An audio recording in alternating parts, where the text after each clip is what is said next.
गर्मीको समयमा तातो दिन वा तातो हावाको लहरले तराईका जिल्लाहरूमा निकै असर पुर्याउँछ।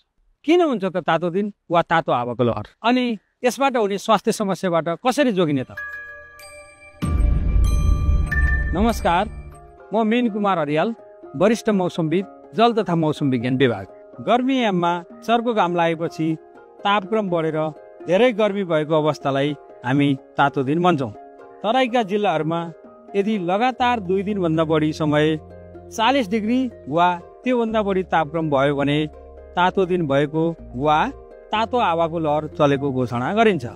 अहिले गर्मीको समय छ, पानी परिहाल्यो भने तापक्रम केही घट्न सक्छ, तर पानी परेन भने तापक्रम बढ्दै नै जान्छ। चर्को घाम लाग्ने र तापक्रम बढेर 40 डिग्री पुगेपछि हावा पनि तातो नै चल्न थाल्छ। यसले गर्दा गर्मी धेरै नै हुने गर्छ। तातो हावाको लहरले मान्छेको स्वास्थ्यमा निकै असर गर्दछ।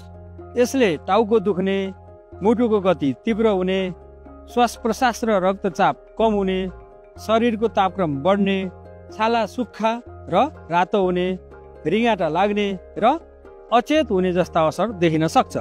यसबाट कहिलेकाहीँ ज्यानै पनि जान सक्छ।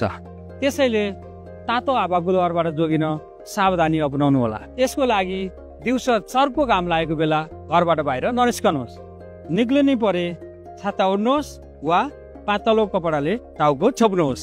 खेतबारीमा सकभर बिहान र बेलुकी मात्रै काम गर्नुहोस्। प्रशस्त पानी र फलफुलको रस खानुहोस्। धेरै पसिना आएमा जीवनजल पनि पिउनुहोस्। चिसो पानीले नुहाउनुहोस्। चिनीको मात्रा धेरै भएको झोल पदार्थ, कोल्ड ड्रिङ्क्स, चिया, कफी, सोडा जस्ता चिज नखानुहोस्। गर्मीले छटपटी भएमा निधार, अनुहार, घाँटी र हातगोडामा पानीपट्टी लगाउनुहोस्।